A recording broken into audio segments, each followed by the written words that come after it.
చాలామంది యేసుక్రీస్తు వారు భయపడటం ఏంటండి అసలు? మరీ విడ్డూరం కాకపోతే ఏమండి, యేసుక్రీస్తు వారికి భయం ఏంటండి? మనుషులు ఎలా అయిపోతున్నారంటేనండి, తాను చిన్నప్పటి నుంచి విన్న దానిని, వాళ్ళు అనుకున్న దానిని, వాళ్ళు నమ్మిన దానిని పాస్టర్ గారు చెప్పాలి. ఇక్కడ మనము విన్నట్లుగా, మనము అనుకున్నట్లుగా నమ్ముతున్నాం, కానీ బైబిల్లో ఉన్నట్లుగా మనం నమ్మట్లేదు ఇప్పుడు చాలామంది క్రైస్తవ సమాజాలలో. అందుకని చిన్నప్పటి నుంచి విన్నట్లుగా, వాళ్ళు అనుకున్నట్లుగా పాస్టర్ గారి యొక్క బోధ లేకపోయేసరికి వాళ్ళ ఈగో సాటిస్ఫాక్షన్ అవ్వలేక ఏదో ఒక రీతిగా వాళ్ళ వాదాన్ని నిరూపించుకోవడానికి ఇలాంటి మాటలు వాళ్ళు మాట్లాడుతూ ఉంటారు. అర్థమవుతుందండి? ఏంటంటే యేసుక్రీస్తు వారు తాను భూమి మీద బ్రతికని దినాలలో దేవుడని ఎందుకు చెప్పుకోలేదో తెలుసా? ఆయన సమాజానికి భయపడ్డాడు. యేసుక్రీస్తు వారు దేవుడే, కానీ ఆనాటి సమాజానికి భయపడి ఆయన దేవుడని ఒప్పుకోలేదు. అంటే యేసుక్రీస్తు వారికి తెలుసా తాను దేవుడని? తెలుసు, సమాజానికి భయపడ్డాడు. పైగా ఆయన తగ్గించుకున్నాడయ్యా. ఆయన దేవుడు అయితే తగ్గించుకున్నాడు. ఏమండి, నేను ఒకసారి ఒక మాట, ఇలాంటి వాళ్ళని మనం మార్చలేం. ఒక స్వామీజీ అంటండి తన చుట్టూ ఉన్నటువంటి ఆ శిష్యులతో మాట్లాడాడు. స్వామీజీలు అంటేనే తెలియంది కాదు భారతదేశంలో. ఏమండి, వాళ్ళు చేసే మోసాలు, గారడీలన్నీ కూడా. సరే, ఒక రోజున ఆయన రిలీజ్ అయ్యాడు, స్వామీజీ రిలీజ్ అయ్యాడు. వాళ్ళందరిని కూర్చోబెట్టి తన శిష్యులను, అరే నాన్న, నేను ఎంతకాలము స్వామీజీగా, మంచోడుగా, మహిమలున్నవాడుగా బిల్డప్ ఇచ్చానురా, కానీ నా ఒరిజినల్ క్యారెక్టర్ ఇది, నేను ఇలాంటి వాడిని అని చెప్పేసి తన క్యారెక్టర్ గురించి శిష్యులతో చెప్పి ఒప్పుకుంటున్నాడు. చెప్పినాక ఆ శిష్యులు అంటారు, స్వామి అంత మాట అనగబాకయ్యా, నువ్వు తగ్గించుకుని మమ్మల్ని పరీక్షించడానికి వచ్చావా నువ్వు? మిమ్మల్ని ఎవడు భాష పొండ్రా, మరి ఇంకేం చేస్తాడు? మరి నిజం చెప్పినా, వాస్తవాన్ని చెప్పినా, నేను మంచివాడిని కాదురా అని చెప్పినా, అయ్యా మమ్మల్ని పరీక్షిస్తున్నావా? నీ గురించి చెప్పుకున్నావు బ్యాడ్గా. ఇక అలాంటి వాళ్ళకి మనం మార్చలేం, కఠినాత్ములుగా మారిపోతారు. అలాగే యేసుక్రీస్తు తాను తగ్గించుకున్నాడండి అంటారు. దేవుడే, మరి దేవుడే నేను తండ్రి వద్ద నేర్చుకున్నాను అన్నాడుగా. దేవుడు నేర్చుకోవటం ఏంటి? ఆ మాత్రం జ్ఞానం మనకు లేదా? దేవుడు ఎవరి దగ్గర చెప్పండి, ఎవరి దగ్గర నేర్చుకోడు కదా. మరి ఆయన ఏమన్నాడు? నేను తండ్రి వద్ద నేర్చుకున్నానంటే, శిష్యుడిగా నేర్చుకున్నాను అంటే, పైగా నా అంతటి నేను ఏమి చేయనా చేయలేనా? చెప్పాలి, చేయనా చేయలేనా? చేయను వేరు, చేయలేను వేరు. 5వ యోహాను సువార్తలో చేయలేను అన్నాడు. యేసుక్రీస్తు అద్భుతాలు, సూచక్రియలు చేశారంటే దేవుడు పరిశుద్ధాత్మతో, శక్తితో అభిషేకించి దేవుడు చేయించాడని మనం చూడలేదు అపోస్తల కార్యంలో. దేవుడైతే ఆ మాట ఎందుకంటాడు చెప్పండి? మరి మీరు దేవునికి పిల్లలారా, యేసుక్రీస్తు వారు తాను దేవుడైతే సైతాన్ ఆయన దగ్గరకు వచ్చి సవాలు చేయదు. ఎందుకని చెప్పండి? భయపడతాడండి దేవుడు అంటే. యాకోబు పత్రికలో దెయ్యము నమ్మి వణుకు అంటే మీ భాషలో చెప్పిన, అంటే లోక భాషలో చెప్పిన, దేవుడంటే సైతాను ఉచ్చబోతాడు. దేవుడంటే సైతానికి ఉచ్చ భయం. అలాంటి సైతాన్ యేసుక్రీస్తు దగ్గరకు వచ్చి సవాలు విసురుతాడా? దేవుడైతే విసురుతాడా? ఆలోచించాలి ఇది. ఎందుకంటే సైతానికి ఎవరేంటో తెలుసు. దేవుని యందు భయము భక్తి గలవాడు యోబు అని తెలుసు, యోధ వేషధారని తెలుసు. తెలీదా? సర్వోన్నతుడేనా అని తెలుసు. యేసుక్రీస్తు తెలుసు, అపోస్తలులు తెలుసు, పౌలు తెలుసు. నువ్వెవడరా అంటాడు కదా.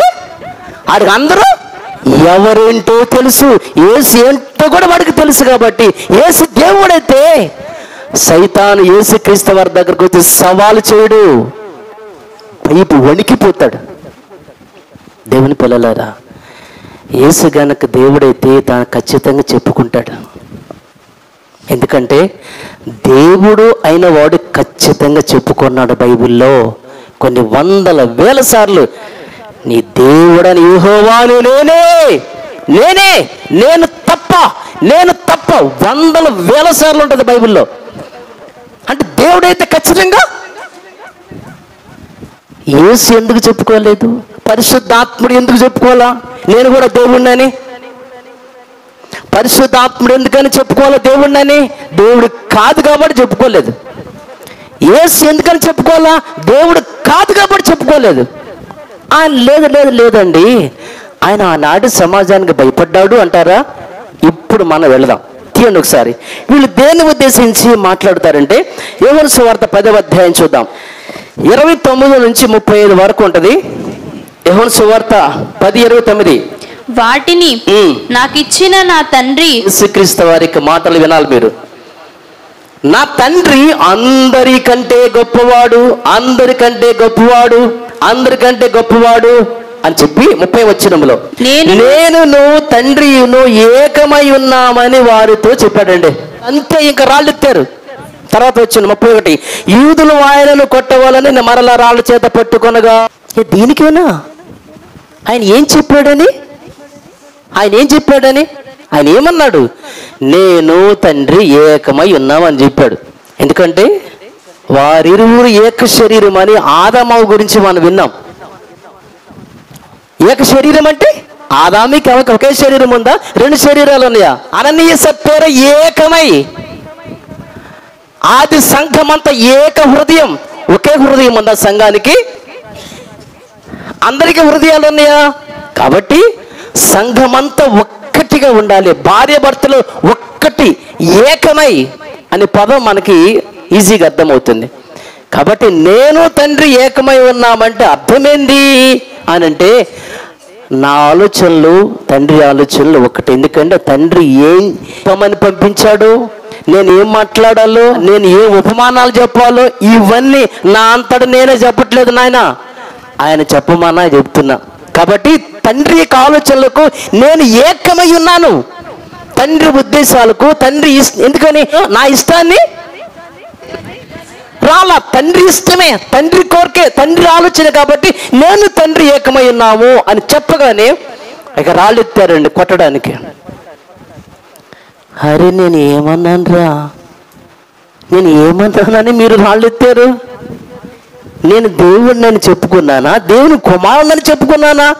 మీరు వరుసను అలా మీరు చదువుకుంటా వస్తే 35లో లేఖనము కానేరదు కదా, దేవుని వాక్యం ఎవరికి వచ్చెనో వారే దైవములని చెప్పిన ఎడల నేను దేవుని కుమారుడనని చెప్పినందుకు ఏమండి మీరు అందుక రాళ్ళెత్తేది నా మీదకి? యేసుక్రీస్తు వారిని దేవుడని చెప్పుకుంటే రాళ్ళెత్తారా? దేవుని కుమారుడని చెప్పుకుంటే రాళ్ళెత్తే అంటే వీళ్ళ ఉద్దేశం ఏంది అక్కడ? ఈదులు ఏమండి, ఈదులు సనీతి మీద ఆధారపడేవాళ్ళు, లేఖనాల విషయంలో పొరపాటుగా ఆలోచించేవాళ్ళు, అసలు యేసుక్రీస్తు వారి మాటలన్న వాళ్ళు అపార్థం చేసుకున్నారని నేను మీకు చాలాసార్లు చెప్పాను. నేను తండ్రి ఏకమై ఉన్నామంటే వాళ్ళు ఏమనుకున్నారు? వాళ్ళ ఆలోచనలే మారిపోయినాయి, రాళ్ళెత్తారు పైకి. అసలు యేసుక్రీస్తు వారు దేవుడని చెప్పుకుంటే పిలాతు దాకా అసలు పోనక్కర్లా, అక్కడ రాళ్ళతో కూడా చంపొచ్చు. ఎందుకని? వాళ్ళకి మత ఆచారం అంతే, మరి ధర్మశాస్త్రం ప్రకారంగా పిలాతు వద్దకు పోనవసరం లేదు, రాళ్ళతో కూడా చంపేయచ్చు. అరే రాళ్ళు ఎత్తుతారేంటో నా మీదకి? నేనేమని చెప్పుకున్నాను? దేవుని కుమారుని చెప్పుకున్నానుగా, ఇందుకోసమేనా అని యేసుక్రీస్తు వారి యొక్క మాటలు మనం వింటూ వచ్చాం. కాబట్టి ఇలాంటి వాక్యాలని మన వాళ్ళు బయటికి తీసి, కాబట్టి అందుకని యేసుక్రీస్తు వారు ఆనాటి సమాజానికి భయపడి రాళ్ళు తీసుకుని కొడతారని, చంపుతారని, దేవుడని చెప్పుకుంటే కొడతారని భయపడి కుమారుడని చెప్పుకున్నాడు తప్ప సరే ఆలోచన చేద్దాం. ఓకే, అంటే ఇప్పుడు యేసుక్రీస్తు వారు సమాజానికి భయపడ్డా? వామ్మో, పిరికివాణ్ణి చేశారు కదండి యేసుక్రీస్తు వారిని. పిరికివాణ్ణి చేశారు కదండి. శిష్యులకు ఏమైనా మోటివేషన్ చేశాడంటే మత్తయి సువార్త 10:28 చూద్దాం. మరియు ఆత్మను చంపనేరక, యేసుక్రీస్తు వారు తన ఇక శిష్యులకు చెబుతున్నమాట, మరియు ఆత్మను చంపనేరక, దేహమునే చంపువానికి అస్సలు భయపడొద్దు, కానీ ఆత్మను దేహమును కూడా నరకములో నశింపజేయ వాళ్ళ వానికి మిక్కిలి భయపడమని. దేహాన్ని చంపేవారికి భయపడొద్దు అని చెప్పిన యేసుక్రీస్తు వారే తాను ఎలా భయపడతాడండి? మనుషులకు మీరు భయపడొద్దు అని చెప్పిన యేసుక్రీస్తు వారు ఎలా భయపడతాడు? లేదా ఆయన భయపడ్డాడు కాబట్టి చెప్పలేదంటావా? యేసుక్రీస్తు వారు తాను అప్పగించబడిన రాత్రి కొండ మీదకి వెళ్ళి గెత్సేమనే తోటకెళ్ళి ఆయన ప్రార్థన చేస్తాడు. గెత్సేమనే తోటకి వెళ్ళి తన శిష్యులను తీసుకుని వెళ్ళి ఇక్కడ ఉండమని చెప్పి ముగ్గురిని ఎమ్మట పెట్టుకుని వెళ్ళి కొంచెం దూరం వెళ్ళిపోయి వాళ్ళని అక్కడే పెట్టి మీరు ఇక్కడే ఉండండి, మెలకుగొండి, ప్రార్థించమని చెప్పి ఈయన అక్కడి నుంచి కొంచెం దూరం వెళ్ళిపోయి అక్కడ ఆయన ప్రార్థన చేస్తాడు, దేవునికి ప్రార్థన చేస్తాడు. ఆడికి వెళ్ళిన తర్వాత నిజంగా ఆయన చేసినటువంటి ప్రార్థనలో మనం ఆలోచన చేస్తే ఆయన ఈ శిష్యులకు దూరంగా ఉన్నాడు, దూరంగా ఉండి ప్రార్థన చేశాడు. ఆయన చేసిన ప్రార్థనే యోహాను సువార్త 17వ అధ్యాయం. ఆ చేసిన ప్రార్థన అంతా తర్వాత వ్రాయబడింది. ఎవరు విన్నారు? వీళ్ళకి దూరంగా వెళ్ళాడా? అప్పుడు యేసు మరణమగునంతగా నా ప్రాణము బహు దుఃఖములో మునిగి ఉన్నది, మీరు ఎక్కడే నిలిచి నాతో కూడా మెలుకుగా ఉండుడని వారితో చెప్పి కొంత దూరము వెళ్ళి సాగిలపడి, ఏమండి ఆ ముగ్గురు శిష్యులను అక్కడే ఉండమని చెప్పి ఈయన అక్కడి నుంచి వెళ్ళిపోయి కొంచెం దూరం వెళ్ళిపోయి ఆయన అక్కడ ప్రార్థన చేశాడు.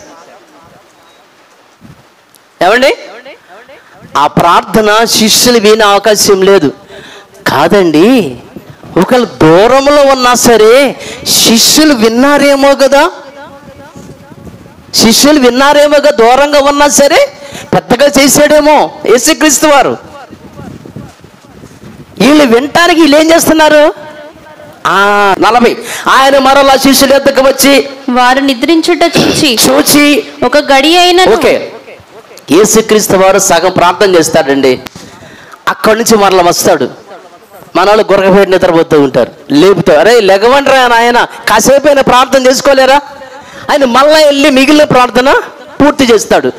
మరలా వస్తే మరలా నిద్రపోతున్నారు.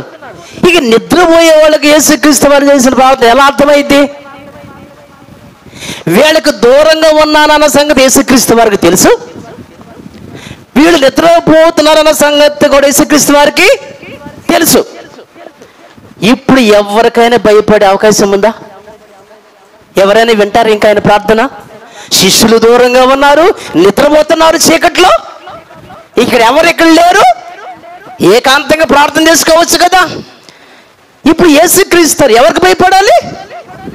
అక్కడికి వెళ్ళి ఏమైనా ప్రార్థిస్తున్నాడు? అక్కడ 39వ వచనంలో, తండ్రి నా తండ్రి సాధ్యమైతే ఈ గిన్నె నా యొద్ద నుంచి తొలగిపోనిమ్ము, అయినను నా ఇష్ట ప్రకారం కాదు.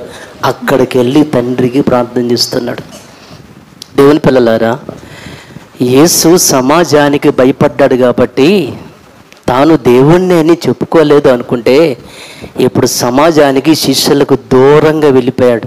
గెత్సేమనే తోటలో ఏకాంతంగా ఆయన ప్రార్థన చేశాడు, ఒక్కడే, ఎవరు లేరు.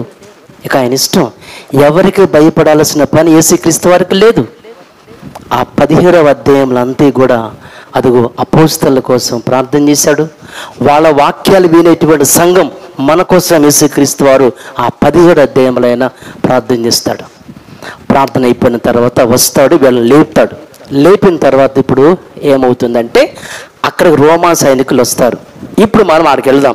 యోహాను సువార్త 18వ అధ్యాయం, యోహాను సువార్త 18వ అధ్యాయం 3 వాక్యం చూద్దాం. 3, 4, 5 అంటే 17లో ప్రార్థన ముగించిన తర్వాత 18లో సంగతి. కావున యూదా సైనికులను ప్రధాన యాజకులు ఆ. పరిసయ్యులు పంపిన బండ్రోతులను వెంటబెట్టుకొని దివిటీలతోనూ దీపములతోనూ ఆయుధములతోనూ అక్కడికి వచ్చెను. యేసు తనకు సంభవింపబోనవన్నీ ఎరిగినవాడు. ఇప్పుడు వస్తారు, నన్ను పట్టుకుంటారు, తీసుకెళ్తారు, నన్ను బాదుతారు, కొడతారు, శిక్షిస్తారు, సిలివేస్తారు, ఇవన్నీ తెలుసు. వీళ్ళ చేతి కనుక దొరికాననుకో వీళ్ళను ఆడుకుంటారన్న సంగతి దొరక్క ముందే తెలుసుగా. యేసు తనకు సంభవింపబోనవన్నీ ఎరిగిన వాడై వారి ఎద్దకు వెళ్ళి మీరు ఎవరిని వెతుకుచున్నారని వారిని అడిగాను.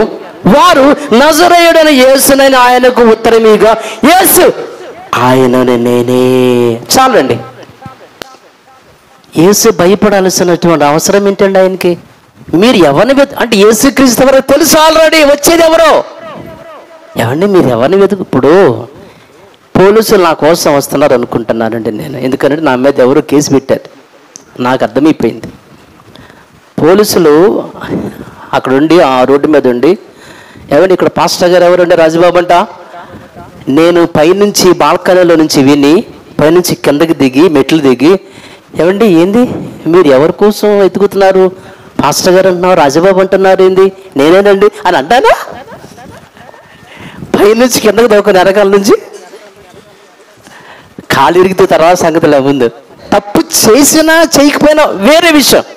రిమాండ్లో ఉంచారనుకోండి, తీసుకెళ్ళి జైల్లో పడేస్తే బాగుతారు. ఇంకేముంది? ముందు వాళ్ళకి దొరకకుండా బ్రతకాలి, బెయిల్ తీసుకుని బ్రతకాలి కదండి. యేసుక్రీస్తు వారికి అన్నీ తెలిసి కూడా మీరు ఎవరిని వెతుకుచున్నారండి?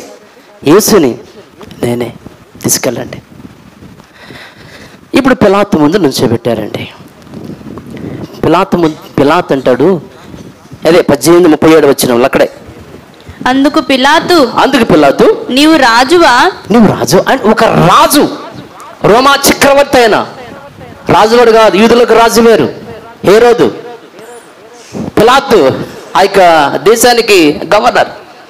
అంటే రాజు స్థానంలో అంత హోదా, గవర్నర్ స్థానంలో ఉన్నటువంటి ఆ వ్యక్తి అక్కడ నువ్వు రాజువా అంటే ఎస్ ఐఎమ్ ద. హేరోదు రాజు ఉన్నాడు, అప్పట్లో ఉన్నటువంటి మరి రాజు ఉన్నాడు. నువ్వెవరు? రాజుని. అంటే అంత ఎందుకన్నాడు ఇక్కడ ఇంత ధైర్యంగా యేసు ఎందుకు మాట్లాడాలి? ఆయన ఎందుకు ఆయన ఒప్పుకుంటున్నాడు?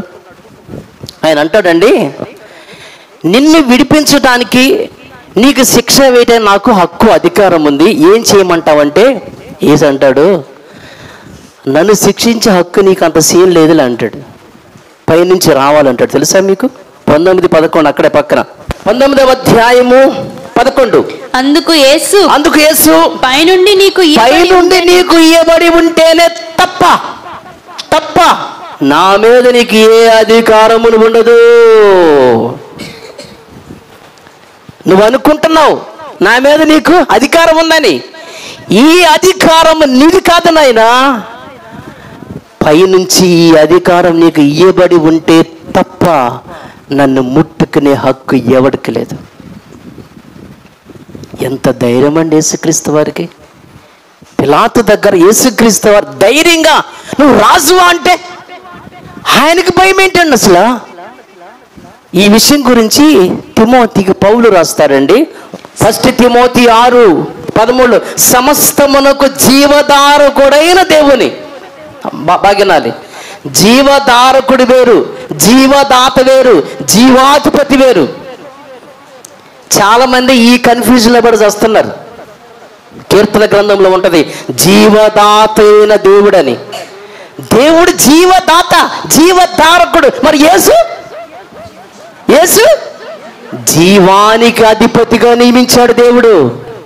అసలు జీవదాత, జీవధారకుడు దేవుడు. మరి యేసు జీవానికి అధిపతి నియమించబడ్డాడు. ఓకే, సమస్తములకు జీవధారకుడైన దేవుని ఎదుటను పొంతి పిలాతు నొద్ద ధైర్యముగా ఒప్పుకొని సాక్ష్యం ఇచ్చిన క్రీస్తు యేసు ఎదుటను. అబ్బా ఎంత గొప్పగా చెప్పాడండి పౌలు గారు. పిలాతు నువ్వు ఎవరివైతే నాకెందుకయ్యా? ఒక రోమా గవర్నర్ దగ్గరే ధైర్యంగా నిలబడి మాట్లాడిన వ్యక్తి సమాజంలో యూదులకు భయపడి ఆయన దేవుడని చెప్పుకోలేదని మీరు అంటారా? ఎలాంటి మాట అండి అసలు ఇది? ఏమండి, శిక్షిస్తారు. శిక్షించేటువంటి ఆ సమయంలో కూడా ధైర్యముగా నిలబడ్డాడు. ఆయన ఒప్పుకున్నాడు. సత్యమును గూర్చి సాక్ష్యం ఇవ్వటానికి నేను అక్కడ పుట్టాను, ఇక్కడికి వచ్చాను. ఎంత ధైర్యం అండి ఆయనకి అసలు. ఆయనకి భయం అంటే ఏంది? ఆయన దేవుడైతే చెప్పుకునేవాడండి, ఒప్పుకునేవాడండి. మనమే యేసుని అబద్ధికుని చేస్తున్నాం. జాగ్రత్త. సరే, ఓకే. యేసుక్రీస్తు వారిని ఇప్పుడు సిలువ వేశారండి, ఓకేనా? ఇప్పుడు ఆయన సిలువ మీద ఉన్నాడు, వేలాడుతూ ఉన్నాడు. కొద్ది గొప్ప టైంలో ఇక ఆయన చావసిద్ధమై ఉన్నాడు యేసుక్రీస్తు వారు. అంటే కొర ప్రాణంతో ఉన్నాడు యేసుక్రీస్తు వారు. కొర ప్రాణంతో ఉన్న వాళ్ళు ఎవరైనా అబద్ధం ఆడతారా? అందుకని పోలీసులు మరణ వాగ్మూలం అంటారే, ఎవరు హత్య చేశారు, పొడిచారు, హాస్పిటల్కి తీసుకుని వెళ్ళారు. డాక్టర్ గారు చెప్పాడు, అయిపోయింది, కొద్ది నిమిషాలు బ్రతుకుతాడు, మీరు ఏమైనా స్టేట్మెంట్ తీసుకుంటే తీసుకోండి అని చెప్పి వీళ్ళు వెళ్ళి, పోలీసులు వెళ్ళి రాసుకుంటారు. ఇక ఆయన ఏ చెప్పినా ఎందుకని? మరణ వాంగ్మూలం అంత స్ట్రాంగ్. నిజమే మాట్లాడతాడు. చచ్చిపోయేటప్పుడు ఏ మనిషి అయినా నిజమే మాట్లాడతాడు కదా. మరి ఇప్పుడు యేసుక్రీస్తు వారు చావు బ్రతుకుల్లో చావబోతున్నాడు కదా. నువ్వు నిజంగా దేవుని కుమారుడు అయితే ఆయనకి వీళ్ళు స్టార్ట్ చేశారు.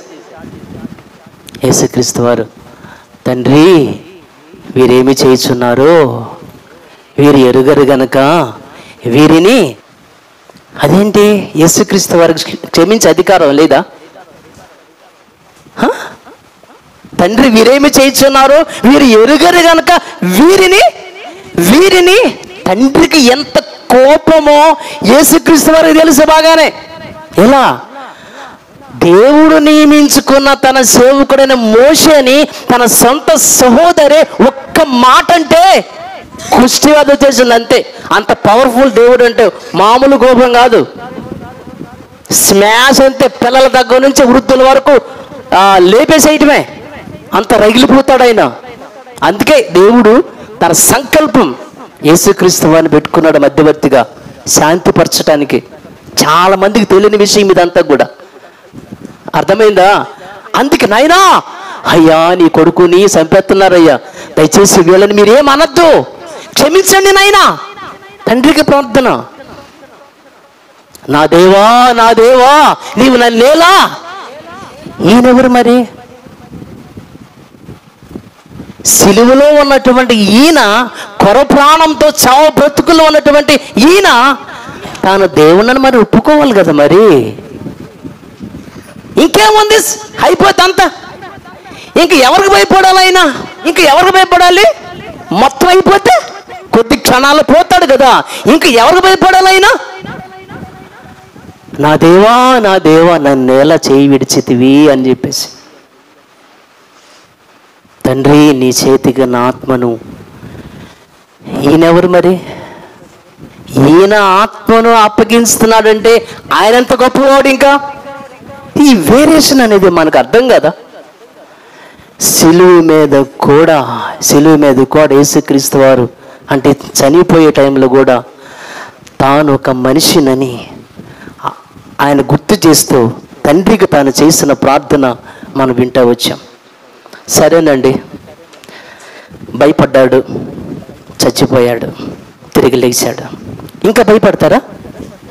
చంపేశారుగా, ఇంకా చంపేసినాక ఇంకేం భయపడతారు? తిరిగి లేచిన తర్వాత నేను చెప్పాలి, అమ్మా మగ్దలేని మరియా, నేను సమాజానికి భయపడ్డాను తల్లి, భయపడి నేను దేవుణ్ణే కుమారుడని చెప్పు తెచ్చా. ఏం చేద్దాం మరి? సమాజానికి భయపడి అక్కడ ఆమె ఒక్కటే ఉంది, దేవుడు అని చెప్పాలి కదా. మరి ఏం చెప్పాడు? ఒకసారి తీయండి. ఏం చెప్పాడు ఆయన? తిరిగి లేచిన తర్వాత ఏం చెప్పాడు ఆయన? యేసు ఆమెతో, నేను ఇంకను తండ్రి యొద్దకు ఎక్కిపోలేదు గనుక నన్ను ముట్టుకొనవద్దు, అయితే నా సహోదరుల యొద్దకు వెళ్ళి నా తండ్రియు మీ తండ్రియు. హెబ్రీ 2:10-11 రాసుకోండి కావాలంటే. మనకు కావలసిన మ్యాటర్ 11:11లో పరిశుద్ధపరచు వారికి పరిశుద్ధపరచు వారికి అనగా యేసుక్రీస్తు వారికి తన రక్తం చేత యేసుక్రీస్తు వారు మనందరినీ పరిశుద్ధపరుస్తున్నారు కాబట్టి పరిశుద్ధపరిచే వారికి, పరిశుద్ధపరచబడే వారికి అనగా మనకి, పరిశుద్ధపరిచేటువంటి యేసుక్రీస్తు వారికి, పరిశుద్ధపరచబడే మనకి అందరికీ ఒక్కటే పుట్టినట్లు ఏమంది? ఒక్కటే మూలము. అంటే అటు యేసుక్రీస్తు వారికి ఇటు మనకి ఒక్కడే మూలము, ఒక్కడే మూలం. అందుచేత ఈ హేతువు చేతను వారిని సహోదరులని పిలుచుటకు ఆయన సిగ్గుపడు. సహోదరులు అంటే ఏంటి? పరిశుద్ధపరిచేటువంటి యేసుక్రీస్తు వారికి, పరిశుద్ధపరచబడే మనకు ఇద్దరికి ఒక్కడే మూలం. అందుకే యేసు ఏమన్నాడు? నా సహోదరులు అన్నాడు. సహోదరుడు అంటే ఏంటి? సహా ప్లస్ ఉదరం. సహోదరుడు అంటే సహా ప్లస్ ఉదరం. అంటే ఉదరం అంటే ఏంటి? సహా ప్లస్ ఉదరం. సహోదరుడు అంటే సహ ఉదరము నుంచి, అంటే ఒకే ఉదరము నుంచి, ఒకే గర్భము నుంచి, ఒకే కడుపు నుంచి పుట్టినవాడు, వచ్చినవాడు అని అర్థం. అందుకే యేసు ఏమన్నాడు? సహోదరుడు అంటే మేమందరము ఒక గర్భాన, ఒక ఉదరమున పుట్టిన వాళ్ళం కాబట్టి సహోదరులు మేము. నా కుమార్తెలారా, నా కుమారులారా అని యేసు ఎక్కడ బోధించలేదు. నా మాటలు మీకు అర్థం అవ్వాలి. ఎందుకని ఆయనకి మనకి ఒక్కడే తండ్రి, ఒక్కడే ఉదరం, ఒక్కడే తండ్రి.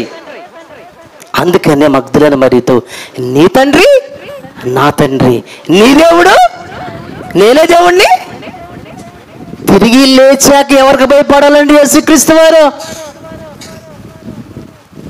సరే బ్రతికున్నప్పుడు అంటావా భయపడ్డా? అనుకో, కాస్త అనుకో. చనిపోయే తిరిగి లేచాక ఇంకా ఎవరికి భయపడాలి? సరే ఓకే, ఆయన భయపడ్డా? ఇప్పుడు యేసుక్రీస్తు వారు చనిపోయి తిరిగి లేచి ఆడికెళ్ళారు? పరలోకంలో తండ్రి కుడి పార్శ్వమున కూర్చున్నాడని చాలా రిఫరెన్స్లు మనం చూస్తాం.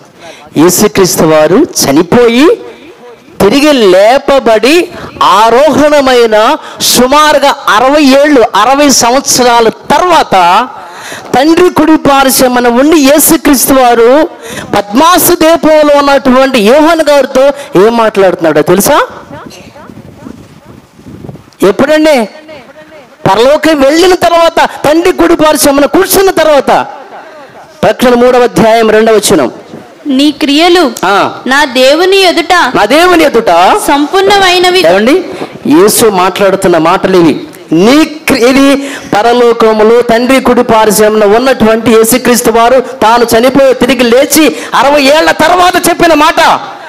నా దేవుని ఎదుట అని మాట్లాడుతూ వచ్చాడు. అక్కడ ఉండి ఎవరికి భయపడి?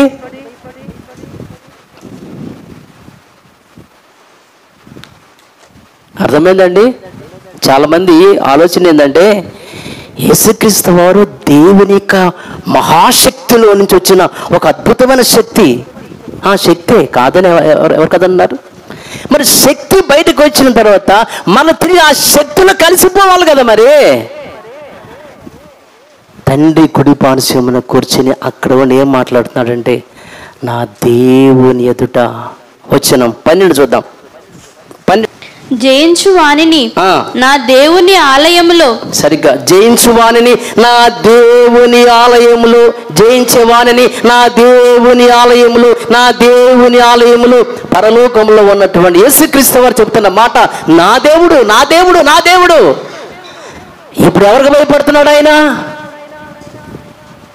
భూమి మీద లేడుగా. ఆయన చనిపోయి తిరిగి లేచి 60 ఏళ్ళు అయింది. పరలోకంలో ఉన్నాడు కదా. అక్కడ ఉండి చెప్తున్న మాటలు ఇవన్నీ కూడా. తాను అక్కడ ఉండి, మరి నువ్వెవరయ్యా? నువ్వేమన్నా దేవుడువా? ఆడికి వెళ్ళిన తర్వాత నువ్వు మరి అక్కడి నుంచి మరి నువ్వు దేవుడివి, ఈ లోకానికి మనిషిగా వచ్చావు, మరల నువ్వు తిరిగి దేవుడు అయిపోవాలిగా. దేవుడైతే దేవుడైనటువంటి ఆయన భూమి మీదకి మానవునిగా వచ్చి మళ్ళీ తిరిగి వెళ్ళిన తర్వాత ఆయన దేవుడైపోవాలి కదా. అవ్వకపోగా తాను ఏమంటున్నాడు, నా దేవుడని దేవుని గురించి మాట్లాడుతూ మరి నీ స్టేటస్ ఏంటి, నీ పొజిషన్ ఏంటి అక్కడ అని అడిగితే అక్కడ 2:18 ప్రకటన 2వ అధ్యాయము 18 చూద్దాం. తుయతైరలో ఉన్న సంగపు దూతకు ఇలాగు వ్రాయము, అగ్ని జ్వాల వంటి కన్నులను అపరంచిని పోలిన పాదములను గల దేవుని కుమారుడా దేవుడా.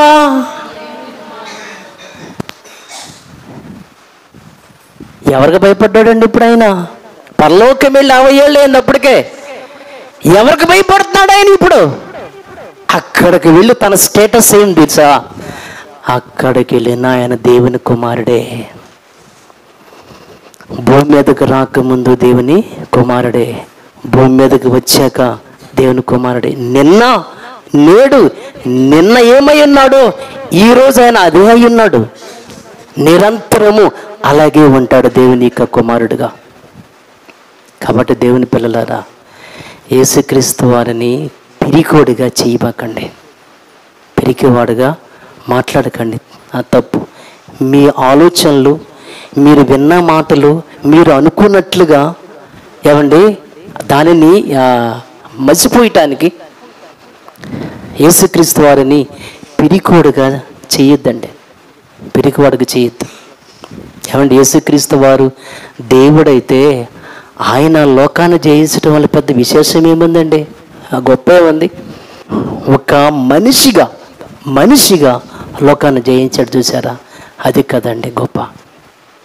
నేను ఒకసారి చెప్పాను, జగదక్ వీరుడు అతలకు సుందరి సినిమాలో చిన్నప్పుడు చూసినప్పుడు చివరి ఫైట్ సీన్లో కత్తితో పడుతారు చిరంజీవిని, వెళ్ళను. అప్పుడు శ్రీదేవి వచ్చి ఉంగరం ఇచ్చింది, ఇదిగో వాడిని చంపేయమని. అప్పుడు చిరంజీవి అంటాడు, ఈ యొక్క దుష్టుని చంపాలంటే, ఈ దుష్టుని జయించాలంటే దైవశక్తి అక్కర్లా, మానవ శక్తి చాలంటాడు. అందుకే ఆయన మెగాస్టార్ అయ్యాడు. మరి ఆ ఉంగరం తీసుకుని కనుక ఆయన జయిస్తే సినిమా ఫ్లాపే. కత్తితో పొడిసిన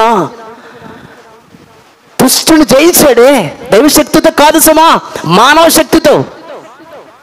యేసుక్రీస్తు వారిని తక్కువ అంచనా వేస్తున్నారేంటండి మీరు? దైవశక్తితో ఆయన కనుక లోకాన్ని జయిస్తే, సిలువను జయిస్తే గొప్ప విశేషం ఏముంది? దేవుడు కాబట్టి జయించాడు అబ్బాయి. సుత్తుతో కూడా తన దెబ్బలను తగిలితే దేవుడైతే మనిషి అండి ఆయన. సింహం, కొదమ సింహం, ధైర్యం. సింహం ఎంత ధైర్యంగా ఉంటుంది, అంత ధైర్యం ఆయనకి. ఒక పక్క నుంచి కొడాలతో కొడుతున్నా సరే, మేకలు కొట్టినా సరే, రక్తమంతా కారిపోయినా సరే, ధైర్యంగా తండ్రి కొరకు నిలబడ్డటువంటి మహావీరుడు ఆయన. కాబట్టి దేవుని పిల్లలారా, యేసుక్రీస్తుని పిరికోడుగా మనం ఎప్పుడు కూడా మాట్లాడద్దు. కాబట్టి తాను బ్రతికున్నప్పుడు ఎవ్వరికి భయపడి, ఏమండి మనం ఎందుకండి అబద్ధికుని చేస్తున్నామండి యేసుక్రీస్తు వారిని? తప్పు కదండి. బ్రతికున్నప్పుడే ఒక మాటను, చనిపోయినాక ఇంకొక మాట మాట్లాడతాడు ఆయన. 2 కొరింథీ 1వ అధ్యాయం 19 చూద్దాం. మా చేత అనగా నా చేతను సిల్వాను చేతను తిమోతి చేతను మీలో ప్రకటింపబడిన దేవుని కుమారుడని ప్రకటించారా? వాళ్ళు దేవుడని ప్రకటించారా? దేవుని కుమారుడు. మా చేత అంటే అపోస్తలుల చేతను, మా చేత అపోస్తలుల చేతను అనగా నా చేతను, సిల్వాను చేతను, తిమోతి చేతను మీలో ఏమని ప్రకటించబడ్డాడు యేసుక్రీస్తు వారు? దేవుని కుమారుడు యేసుక్రీస్తు అవునని చెప్పి, ఒకసారేమో అవునని, ఇంకోసారేమో కాదని వాడై ఉండలేదు, కానీ ఆయన అవునని వాడై ఉన్నాడు. ఒకసారేమో నేను దేవుడు అని చెప్పి, ఇంకోసారేమో దేవుడు కాదని చెప్పి, సమాజానికి భయపడి ఒక పిరికోడుగా, అబద్ధికుడుగా చేస్తుంటే యేసుకి బాధ ఇదండి. ఆయన ఎంత బాధపడుతున్నాడండి. తప్పండి. యేసుని మనం అబద్ధికుని చేయొద్దు. ఆయన ధైర్యంగా పిలాతు ముందు ధైర్యంగా ఆయన ఒప్పుకున్నప్పుడు ఆయనకి ఎవరికి భయపడతాడు చెప్పండి మీరు? ఏమండి, ఆయన అనని మాటని, చెప్పని మాటని నీ స్వార్థం కోసము, నీ ఈగో సాటిస్ఫాక్షన్ కోసము, నువ్వు అనుకున్న దానిని, నువ్వు విన్న దానిని నిజం చేసుకోవడానికి ఎందుకండి ఇవన్నీ కూడా? అసలు తప్పు కదండి. ఇప్పుడు నేనున్నానండి, ఏమండి మీరు రెవరెండ్ అని చెప్పుకున్నారుగా అని గనక మీరు నన్ను అంటే, నేను రెవరెండ్ అని చెప్పుకున్నానా? ఎప్పుడు చెప్పుకున్నారు కండి మీరు? ఆ రోజు మీరు మన బుధవారం చెప్పారు కదా, ఎక్కడ అంగళగుద్దులో, అలా చెప్పానా? మేము అలాగే అనుకున్నాం. అరే నేను ఏం చెప్పాను, మీరు ఏమనుకున్నారా నాయన? రెవరెండ్ అంటే ఏంది అసలు? నేను పాస్టర్ అని చెప్పుకోను అసలు. నేను మీకు తెలుసా, నేను ఎక్కడ కూడా పాస్టర్ నా పేరు పాస్టర్ అని ఉండదు. దానికి కొన్ని కారణాలు ఉన్నాయి. పాస్టర్ కాదంటే దానికి కొన్ని నేను ఫస్ట్ నుంచి కూడా బ్రదర్ బ్రదర్ బ్రదర్, సహోదరుడు, సేవకుడు, ఇలాంటి పదాలే నేను ఎక్కువగా వాడతాను. పాస్టర్ అని చెప్పుకోవడానికి కొంచెం ఆలోచించే నేను రెవరెండ్ ఏంటండి అసలు? నేను చెప్పని మాటనే మీరు అంటున్నారంటే నా మనసుకు బాధ ఇదండి. అది మీరు అన్నారు కదండి మన ప్రసంగంలో. అంటే నేను ఇప్పుడు అన్నానమ్మా, నేను సేవకుని చెప్పుకున్నా, మీకు అలా వినపడిందా? నేను ఎలా బాధపడతాను అనని మాటని అన్నామని మీరంటే నేను ఎంత బాధపడతాను. యేసుక్రీస్తు వారు అనకపోయినా అన్నాడని మీరు చెప్తే యేసుక్రీస్తు వారు కూడా బాధపడతాడండి. తప్పు. యేసుక్రీస్తు వారిని అబద్ధికుని చేయొద్దు, ఆయన ఒక పిరికివాడిగా మనం చేయొద్దు. ఆయన ఎంత ధైర్యం అండి, ఆ ధైర్యం మనకు ఉండిద్దండి అసలు. అందుకే ఆయన యేసు మనకంటే గొప్పవాడండి. యేసు మనందరికన్నా గొప్పవాడు. అంత ధైర్యం మనకు ఉందండి అసలు. వచ్చి ఓసుకో అసలు కత్తులతో పొడుస్తూ ఉంటే, ఆ బల్యంతో పొడుస్తూ ఉంటే, మేకులు కొడుతుంటే, కొడవల తాయని భయంకరంగా హింసిస్తుంటే, మాటలు అంటుంటే ఎవరు ఓర్చుకుంటారండి చెప్పండి? అందుకే యేసు గొప్పవాడు మనందరికన్నా. కాబట్టి యేసుని దేవుడిగా చేసి ఆయన ఒక పిరికి సన్నాసిగా చేయకండి, తప్పది. ఆయన ధైర్యవంతుడు, దేశాలి, జయశాలి, ఆయనే జయశాలి. కాబట్టి యేసు సమాజానికి బ్రతుకున్నప్పుడు భయపడలేదు. చనిపోయి తిరిగి లేచినప్పుడు పరలోకి వెళ్ళాక కూడా ఆయన చెప్పుకున్న మాట ఏంటంటే, నేను దేవుని కుమారుడిని అని చెప్పుకున్నాడు. ఎందుకంటే ఆయన దేవుని కుమారుడు కాబట్టి అలాగే నమ్మండి, మీరు పరలోకి వెళ్తారు. దేవుడిగా నమ్మేరా నరకానికి పోతారు.